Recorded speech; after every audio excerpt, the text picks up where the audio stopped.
Study art के इस YouTube platform पर आप सभी का एक बार फिर से स्वागत है। तो हमारा जो केमिस्ट्री का सीरीज चल रहा है उसी कड़ी को आगे बढ़ाते हुए आज हम new and fresh topic start कर रहे हैं, जिसका नाम है मोल कंसेप्ट, यानी कि मोल संकल्पना या इसी को मोल अवधारणा कहते हैं। तो इस टॉपिक में बने रहिए and now stay tuned study art. समझिए बात को, ये मोल क्या होता है। मोल यह एक निश्चित संख्या होता है, पहला पॉइंट। दूसरा पॉइंट, यह जो मोल होता है किसी पदार्थ में उपस्थित परमाणुओं की संख्या को, उसमें उपस्थित आयनों की संख्या को यह व्यक्त करता है। और तीसरा पॉइंट याद रखिएगा कि जिस प्रकार से एवोगैड्रो संख्या का एक वैल्यू होता है उसी प्रकार से मोल का भी एक निश्चित वैल्यू होता है, और वह एवोगैड्रो संख्या के जस्ट बराबर ही होता है, यानी कि 6.022 गुने 10 के पावर 23 एटम्स के बराबर होता है। और अगला पॉइंट यहाँ पे याद रखिएगा कि यह पदार्थ की मात्रा को प्रदर्शित करने वाला 7वां आधारी एसआई यूनिट है। तो एसआई यूनिट के रूप में भी मोल को हम यूज करते हैं। और यह कैसा है, तो 7वां आधारी ऐसा यूनिट है कुछ इस प्रकार से, जैसे कि मास के लिए हम यूनिट करते हैं किलोग्राम, इसको हम केजी में व्यक्त करते हैं। लेंथ के लिए यूज करते हैं मीटर, इसे मीटर एम से डिनोट करते हैं। टाइम के लिए हम सेकंड का यूज करते हैं और सेकंड छोटा एस से डिनोट करते हैं। टेम्परेचर के लिए हम केल्विन का यूज करते हैं और इसे के से डिनोट करते हैं। इलेक्ट्रिक करंट के एम्पियर के रूप में डिनोट करते हैं और इसे ए से डिनोट करते हैं। लुमिनियस इंटेंसिटी कैंडला से डिनोट करते हैं, कैंडला कहते हैं, और इसे सीडी से डिनोट करते हैं। अमाउंट ऑफ सब्सटेंस को मोल से डिनोट करते हैं, तो इसे हम मोल के रूप में व्यक्त करते हैं। तो हम क्या कर रहे हैं कि अमाउंट ऑफ सब्सटेंस को डिनोट करने के लिए हम मोल जो है यहाँ पे आधारी यूनिट के रूप में यूज करते हैं। यह क्या है, एसआई यूनिट है, आधारी एसआई यूनिट है और किस प्रकार है, 7वां है।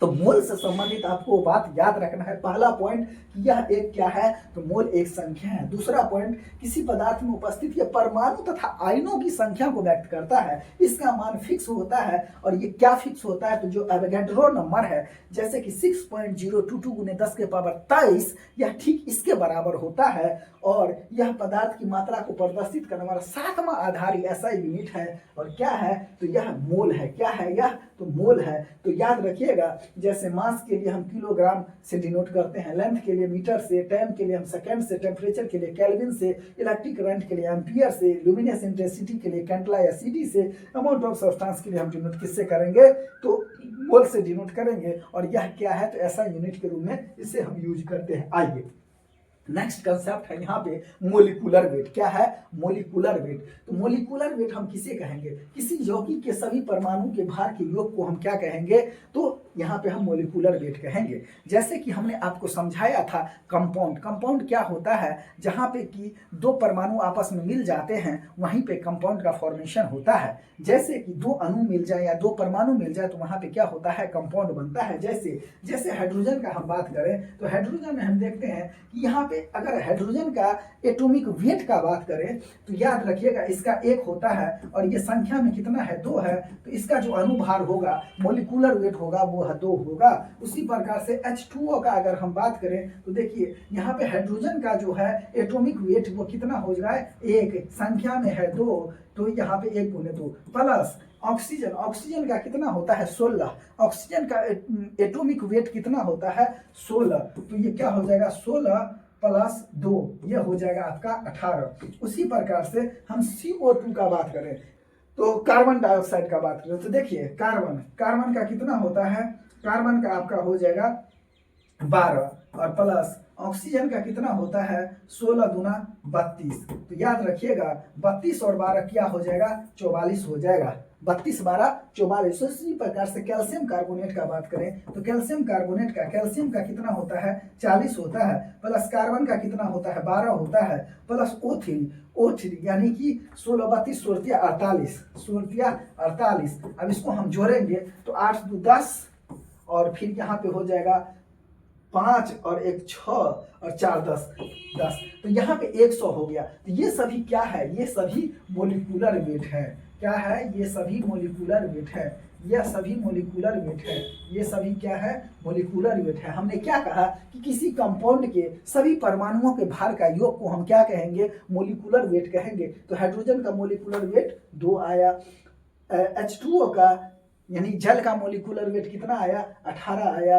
ये कार्बन डाइऑक्साइड का कितना आया 44 आया, और कैल्शियम कार्बोनेट का कितना आया 100 आया। ये क्या है, तो यह इसके मोलिकुलर वेट है। क्या है, मोलिकुलर वेट। कैल्शियम का प्रतिशत ज्ञात कीजिए। तो यहाँ पे याद रखिएगा कैल्शियम का कितना होता है 40, कार्बन का कितना होता है, कार्बन का 12, और O3 का यानी कि 16 48, तीनों को अगर हम जोड़ देंगे 12, तो अब यहाँ पे निकल के आएगा 100। क्या आएगा 100। अब कह रहा है क्वेश्चन में CO3 का अनुभार तथा उसमें उपस्थिति कैल्शियम का प्रतिशत ज्ञात कीजिए। तो यहाँ पे अनुभार कितना हो जाएगा, अनुभार बराबर हो जाएगा 100।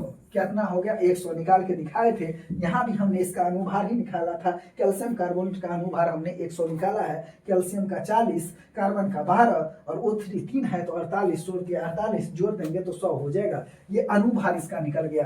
अब यहाँ पे कह रहा है कि कैल्शियम का प्रतिशत देखिए कैल्शियम कितना है, यहाँ पे 40 है। कितना में 40 है, तो 100 में 40 है। 40 है कितना में, 100 में। प्रतिशत निकालने के लिए हम 100 से गुना करते हैं और यही प्रतिशत का वैल्यू होता है। ये से ये कट गया, अब ये हो जाएगा आपका 40%। तो इसका आंसर 2 हो जाएगा। पहला है कैल्शियम कार्बोनेट का अनुभार, तो अनुभार निकल गया इसका 100, यह इसका फर्स्ट आंसर आ जाएगा। और दूसरा कह रहा है कैल्शियम का प्रतिशत, तो कैल्शियम का प्रतिशत यहाँ पे कितना आ जाएगा 40%, यह इसका सेकंड आंसर आ जाएगा। तो इस प्रकार से हम यहाँ पे न्यूमेरिकल सॉल्व करेंगे। कैल्शियम कार्बोनेट का अनुभार तथा उसमें उपस्थिति कैल्शियम का प्रतिशत कितना हो जाएगा 100 एवं 40, यह इसके 40%, यह इसका आंसर हो जाएगा। क्वेश्चन है यूरिया। अब देखिए नाइट्रोजन का कितना होता है 14, इसमें फिर 1 है तो 1 गुने 2 लेंगे। ये है आपका कार्बन का होता है 12, ऑक्सीजन का 8 दूनी 16, ठीक, इसका 16 लेंगे। नाइट्रोजन का फिर 14 लेंगे और हाइड्रोजन का 1 गुने 2 लेंगे। अब देखिए ये 14 हो जाएगा प्लस 2 हो जाएगा प्लस 12 हो जाएगा प्लस 16 हो जाएगा प्लस 14 हो जाएगा और प्लस 2 हो जाएगा। इसको जोड़ेंगे तो जोड़िए, यहाँ पे हो जाएगा 4 2 6 6 12 और 12 और 2 14 14 और 6 20, ठीक, हाथ में 2 3 और 1 4 1 5 1 6, कितना आएगा 60। तो इसका जो यूरिया का है यह क्या आया, यह अनुभार आया। यूरिया का क्या आया, यह अनुभार आ गया। अब कह रहा है यूरिया का अनुभार तथा उसमें नाइट्रोजन का प्रतिशत निकालिए। तो नाइट्रोजन यहाँ पे 14 है और यहाँ पे 14 है, तो यहाँ पे कितना हो जाएगा 14 प्लस 14 बराबर 28। नाइट्रोजन यहाँ पे 28 है, कितना में 60 में, और यहाँ पे परसेंटेज निकालने के लिए हम 100 से गुना कर देंगे। इससे यह कट गया। अच्छा, इसके बाद अगर हम इसको करेंगे तो 280/6 आएगा। परसेंटेज में निकालेंगे तो ये 46.6% आएगा। 46.6% यह इसका आंसर आएगा। तो क्वेश्चन कह रहा है कि यूरिया का अनुभार, तो अनुभार आपका 60 आ गया, और कह रहा है कि नाइट्रोजन का प्रतिशत, तो नाइट्रोजन का प्रतिशत यहाँ पे 46.6% आ गया, और यूरिया का यहाँ पे अनुभार हम लिख दें तो यह आ गया आपका 60। इस प्रकार से हम यहाँ पे न्यूमेरिकल को सॉल्व करेंगे। कितना है 60 ग्राम। 60 ग्राम जब हम कार्बन को जलाएंगे O2 की उपस्थिति में तो कितने मात्रा में CO2 निकलेगा। यहाँ पे हम लेते हैं कार्बन और लेते हैं ऑक्सीजन, यह दोनों को हम जोड़ देंगे तो क्या बनेगा CO2 बनेगा। कार्बन इसका हो जाएगा 12 और इसका यहाँ पे हो जाएगा 16 गुने 2 बराबर ये हो जाएगा 32। तो 32 12 को जोड़ेंगे तो यह यहाँ पे 44 ग्राम क्या होगा CO2 होगा, यानी कि यहाँ पे 44 इसका अनुभार निकलेगा। अब यहाँ पे क्वेश्चन समझिए, 60 ग्राम कार्बन को O2 की उपस्थिति में जलाने पर कितने मात्रा में CO2 निकलेगा।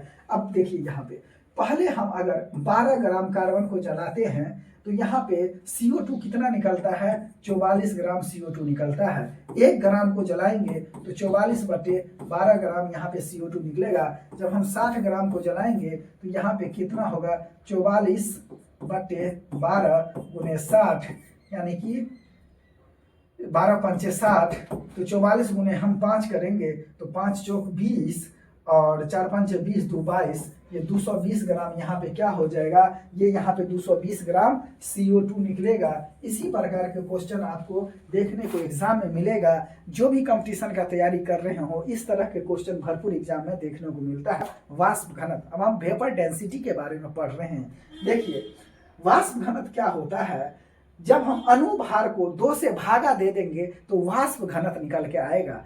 अर्थात यहाँ पे क्या होता है, अनुभार बराबर 2 गुने वाष्प घनत्व होता है। अनुभार निकालना हमने सीख लिया है, तो जब हम अनुभार भागा 2 दे देंगे तब जाके वेपर डेंसिटी निकलेगा, यानी कि अनुभार बराबर 2 गुने वाष्प घनत्व होता है। यहाँ पे क्वेश्चन है, क्वेश्चन के माध्यम से ज्यादा समझ में आएगा। किसी यौगिक का वाष्प घनत्व 22 है, उसका अनुभार क्या होगा। अब देखिए, किसी यौगिक का वाष्प घनत्व यानी कि वेपर डेंसिटी कितना दिया है, 22 दिया है। अब कह रहा है उसका अनुभार क्या हो जाएगा, तो अनुभार बराबर होता है 2 गुने वेपर डेंसिटी। वेपर डेंसिटी कितना है, 22 दिया है, तो 2 गुने 22 बराबर 44। इससे भी हम यहाँ पे अनुभार निकाल सकते हैं। तो अनुभार निकालने के लिए कई सारे ट्रिक है, कई सारे फॉर्मूला है, इसको याद रखिएगा। तो अनुभार निकालने के लिए फॉर्मूला याद रखिएगा, 2 गुने वेपर डेंसिटी। 2 गुने वेपर डेंसिटी हम कर देंगे तो वह उसका अनुभार निकल जाएगा। कह रहा है अगला क्वेश्चन, HCl का वाष्प घनत्व ज्ञात कीजिए। HCl का वाष्प घनत्व ज्ञात कीजिए। तो यहाँ पे वाष्प घनत्व निकालने के लिए क्या हम करेंगे, तो वाष्प घनत्व निकालने के लिए हमने बताया है जस्ट अभी कि अनुभार बटे 2 कर देंगे। सबसे पहले HCl का हम अनुभार निकालते हैं।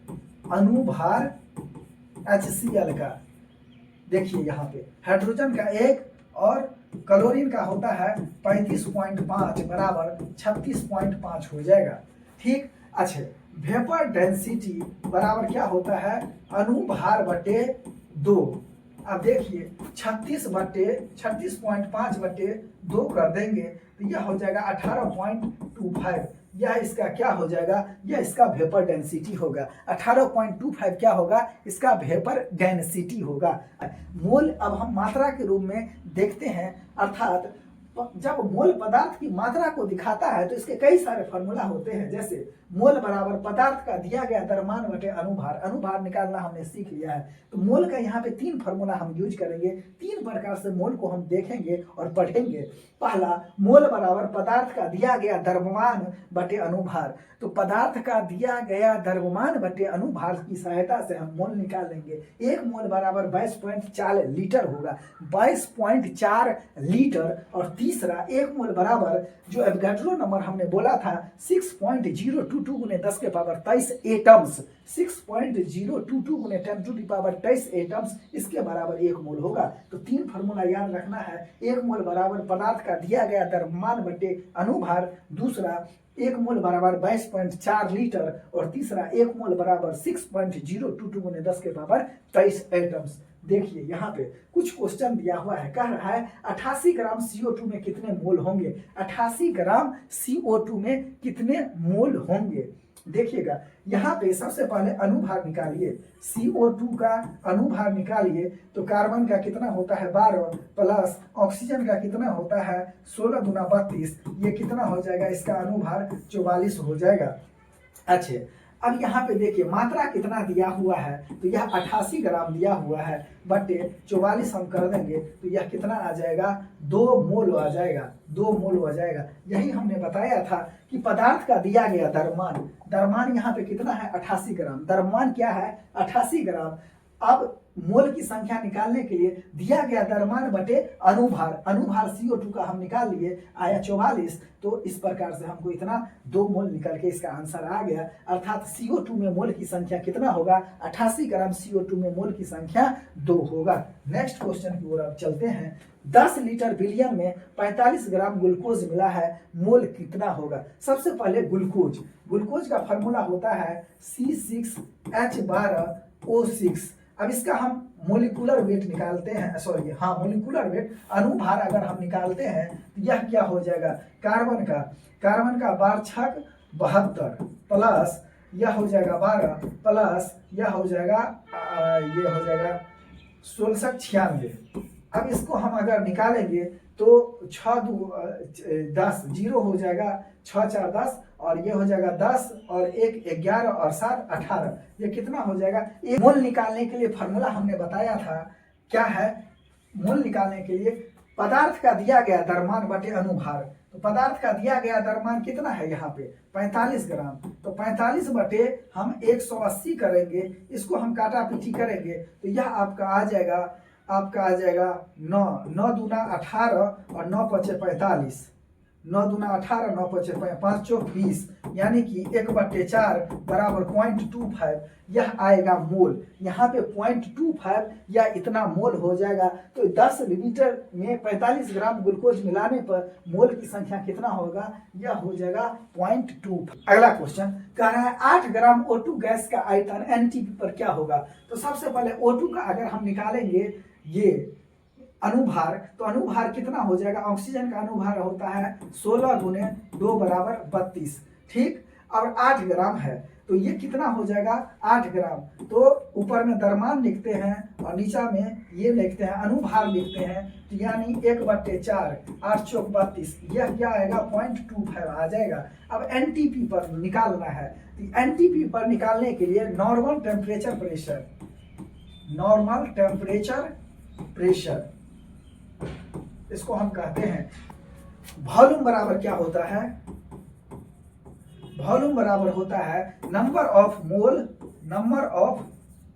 मोल गुने 22.4 लीटर। जैसे कि यहाँ पे हमने फार्मूला में बताया था 1 मोल बराबर क्या होता है 22.4 लीटर होता है, 22.4 लीटर होता है। अब यहाँ पे क्या करना है, नंबर ऑफ मोल कितना है 1/4 गुने 22.4 से इसको हम गुना कर देंगे तो यह आ जाएगा 5.6। कितना आ जाएगा 5.6, ये क्या आ जाएगा, यह लीटर में आ जाएगा। इस बात को याद रखिएगा। तो 8 ग्राम O2 गैस का आयतन एनटीपी पर क्या होगा, तो 5.6 लीटर है। यहाँ पे मोलिकुलर वेट कितना होगा 1 गुने 2 होगा बराबर 2 हो जाएगा। अच्छा कितना है फिर आपका 10 ग्राम, 10 ग्राम आपका है। तो यहाँ पे क्या हम निकालते हैं, द्रव्यमान जितना दिया है और उसका हम जो आपका अनुभार होता है उससे भाग देते हैं, तो यह आ जाएगा आपका 5 आ जाएगा, 5 मोल आ जाएगा। इसके बाद कह रहा है इसका आयतन कितना होता है, वॉल्यूम। वॉल्यूम बराबर क्या हम लिखे हैं, जस्ट अभी हमने फार्मूला लिखा है नंबर ऑफ मोल गुने 22.4 लीटर, नंबर ऑफ मोल गुने 22.4 लीटर। अब नंबर ऑफ मोल कितना है 5 गुने 22.4 से जब इसको हम गुना करेंगे तो यही इसका आंसर हो जाएगा। सबसे पहले यहाँ पे इसका मोलिकुलर वेट निकालिए, तो कार्बन का हो जाएगा 12 प्लस ऑक्सीजन का हो जाएगा 16 गुना ये 32, तो ये हो जाएगा आपका ये 16 12 44, यह इसका क्या हो जाएगा, यह इसका अनुभार हो जाएगा CO2 का अनुभार 88 ग्राम में कह रहा है। तो 88 ग्राम हमने बताया था कि यह जो होता है द्रव्यमान होता है, तो 88 बटे यहाँ पे जो अनुभार निकला है 44, यहाँ पे 2 हो जाएगा। तो अणुओं की कुल संख्या कितना हो जाएगा, यहाँ पे 2 हो जाएगा। 88 बटे 2 यह इसका मोल आ गया ना। अब देखिए नंबर ऑफ मोलिकुल्स, अब देखिए तो जितना आया है उसमें हम 6.022 गुने इससे गुना कर देंगे, यह हो जाएगा 2 गुने 6.022 गुने 10 के पावर 23 से हम गुना कर देंगे, यह इतना एटम्स आएगा 0.044, यह इसका आएगा, कैलकुलेशन कर लीजिएगा। यहाँ पे देखिए मोलरता है, मोलरता मोलरिटी, ये क्या होता है मोल बटे आयतन। जब लीटर में हम इसको व्यक्त करते हैं तो मोल बटे आयतन को हम मोलरता बोलते हैं, मोल बटे आयतन को हम मोलरता बोलते हैं। 4 लीटर बिलियन में 116 ग्राम नमक मिला है, मोलरता ज्ञात कीजिए। सबसे पहले नमक का NaCl का हम अनुभार निकालेंगे। सोडियम का एटॉमिक वेट 23 और क्लोरीन का एटॉमिक वेट 35, दोनों को हम जोड़ देंगे तो यह हो जाएगा 58। कितना हो जाएगा 58। अब देखिए कह रहा है कि 100 ग्राम नमक में, तो हमने इसके लिए फार्मूला बनाया था कि जितना द्रव्यमान होता है उसको हम जो हमारा आता है अनुभार उससे हम ये कर देते हैं, तो यह यहाँ पे आया 2 मोल आ गया। अब 4 लीटर बिलियन में कह रहा है तो इसका मोलरता ज्ञात कीजिए। तो मोल बटे आयतन, तो यहाँ पे आयतन कितना है 4 लीटर और मोल कितना है 2, तो 2 बटे फिर हम 4 कर देंगे, तो यहाँ की 1/2 0.5 ये इसका आ जाएगा मोलरता। 0.5 जो है 4 लीटर बिलियन में इतना करना मोलरता, तो 0.5 इसका क्या आ जाएगा मोलरता आ जाएगा। 0.5 इसका मोलरता आ जाएगा। क्या था, वह था मोलरता, मोलारिटी, और यह क्या है मोलालिटी, मोलालता। मोललता, मोल बटे विलायक का द्रव्यमान, मोल बटे विलायक का द्रव्यमान। कह रहा है कि 10 ग्राम नमक पानी के विलयन में 116 ग्राम नमक मिला है, तो मोललता ज्ञात कीजिए। तो अभी हमने NaCl का अनुभार निकाला, ये कितना आया है 58। NaCl का अनुभार कितना आया है 58 आया है। फिर 116 ग्राम नमक मिला है, तो फिर हमने इसका जब मोल निकालने के लिए क्या कहा है, द्रव्यमान बटे हम उसका जो अनुभार होता है, तो यानी कि 116 बटे 58 करेंगे तो ये हो जाएगा 2। यहाँ पे मोल की संख्या कितना आ गया है 2। अब देखिएगा मोललता बटे विलायक का द्रव्यमान, तो यहाँ पे मोललता बटे विलायक का द्रव्यमान, तो मोल का संख्या 2 है और द्रव्यमान कितना है, विलायक का द्रव्यमान है आपका 10, तो बराबर 1 बटे यहाँ पे 5, 1 बटे 5, तो 1 बटे 5 क्या आएगा, तो यह इसका मोललता आएगा। ये क्या हो जाएगा, आप इसको पॉइंट में लिखे तो यहाँ पे 0.20 कर सकते हैं, पॉइंट 20 लिख सकते हैं। इसका बात आप तक पहुंच गई होगी। एक बार पुनः रिकॉल किए जाता हूं। मोल कंसेप्ट, मोल अवधारणा। मोल क्या है, तो यह एक प्रकार का संख्या है, अर्थात किसी पदार्थ में उपस्थित परमाणु और आयनों की एक निश्चित संख्या को बताता है। एवोगैड्रो नंबर बराबर इतना होता है, यानी कि 6.022 × 10⁻23 एटम्स इसका मान होता है, और पदार्थ की मात्रा को प्रदर्शित करने वाला यह 7वां आधारिक SI मात्रक होता है, जैसे मास, लेंथ, टेम्परेचर, इलेक्ट्रिक करंट, लुमिनेसेंसिटी और अमाउंट ऑफ सब्सटेंस होता है। तो अमाउंट ऑफ सब्सटेंस का जो SI यूनिट होता है वो क्या होता है, मोल होता है। तो फिर हम अब केमिस्ट्री का नेक्स्ट वीडियो लेके आएंगे। इस वीडियो में इतना ही। Stay tuned, study hard. Thank you.